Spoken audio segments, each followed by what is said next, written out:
Hi guys, Coleman, Bayou 95.7, Bayou957.com. Now I produce the John Austin Morning Show, which you can listen to live and local every weekday morning on Bayou 95.7, 5:30 to 10. Now although Austin and I talk about a lot of stuff, there's some material that we never get to.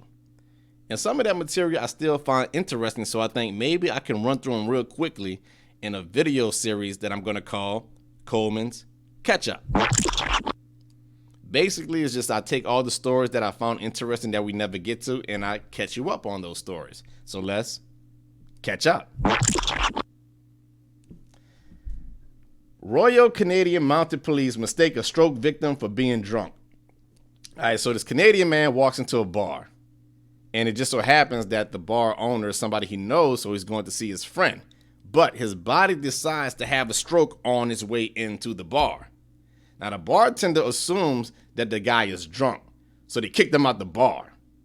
And then the mounted police show up. They think he's obviously drunk, so they take him and they lock him away. This dude went half paralyzed because he was suffering from a stroke, and they didn't know it. Now, I know they do things different in Canada, but I'm thinking we wouldn't have problems like this if being publicly intoxicated was just legal.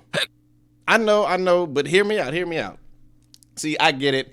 People that are publicly intoxicated, sometimes they can harm somebody else or injure somebody else, especially if they're driving drunk and they're out of control. I get that. But I think when you're publicly intoxicated, you shouldn't get arrested unless you actually do hurt somebody, or you actually do cause somebody some injury, or you steal something, or you vandalize property.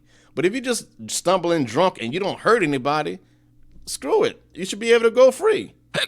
Consequences should only happen if you're publicly intoxicated, if you hurt somebody, destroy property, steal something like that. Other than that, if you're just a bumbling drunk, let the man go. So in a situation like this guy was having a stroke and they thought he was drunk, but they locked him away because being publicly intoxicated is illegal. But had it not been illegal, he could have probably made a case like, wait, dude, I'm not drunk, I'm just having a stroke, and he could have got the help he deserved. But the police thought he was drunk. It's illegal for him to be drunk in public, so they took him away. But it wouldn't happen if being publicly intoxicated was not illegal. A neighbor trying to save a man from pit bull attacks accidentally kills man with a crossbow. All right, so some dude in Massachusetts was getting attacked by two pit bulls, right? And according to police reports, these two pit bulls had a history of being vicious in the past.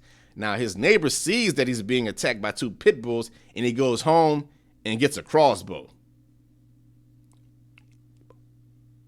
So the neighbor goes to try to help the man out, and he shoots an arrow at one of the pit bulls. Now, oddly, the arrow did hit one of the pit bulls, but it also hit the man too in his chest. Now, they don't say how it happened. I'm guessing it ricocheted, like the pit bull has some tough skin.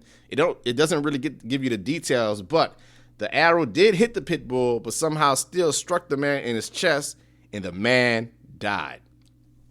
Now, the police come, they see the two vicious pit bulls, they're still volatile even though the man has died, and they shoot the two pit bulls. And then they discovered the man in his house with an arrow stuck in his chest, dead.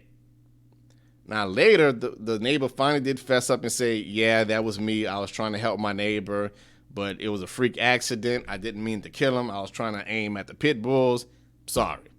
And the guy made a reasonable enough case, so the cops let him go. They didn't charge him with any like negligent homicide or anything like that. Now, what I do to avoid situations like this is I don't own any pets. Nothing. I don't own anything that's alive. I don't own a fish, a bird. I don't own a dog or a cat. I don't own plants. I don't even own kids. I don't own anything that you have to keep alive. Look, I could barely take care of myself, so how do I look trying to take care of something and keep it alive if I could barely take care of myself? It's not a good look at all. Also, by not having anything that's alive in my house except for me, I don't have to scoop poop from an inferior organism. Like, only poop I have to watch out for is mine.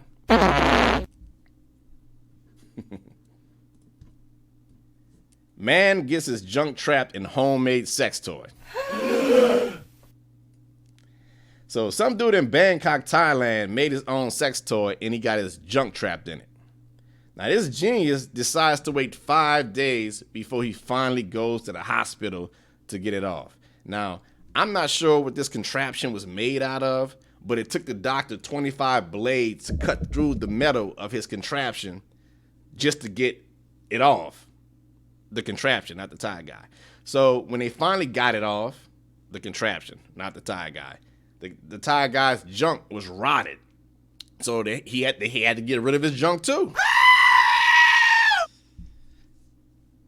How do you pee when you have a sex toy attached to your junk for 5 days? That has to be horrible. But this seems to me like a guy that's just suffering from a lot of financial troubles. Think about it. This guy's in Bangkok, Thailand. That's like the mecca of cheap prostitution. But this guy is so broke that he couldn't even get a cheap Thai prostitute off the strip. He had to go home and make his own sex toy. Not only that, he was so broke that he couldn't even buy a sex toy. He had to use spare parts around his house to get the sex toy together, right? And then the dude was so broke that he was afraid to go to the hospital. I'm sure he was trying to get it off himself because he couldn't afford the hospital bill that he knew was coming. So it took him 5 days to finally say, you know what? I can't take it anymore. I'm having excruciating pain. I'm just going to have to suck it up and go to the hospital. Man, being broke sucks.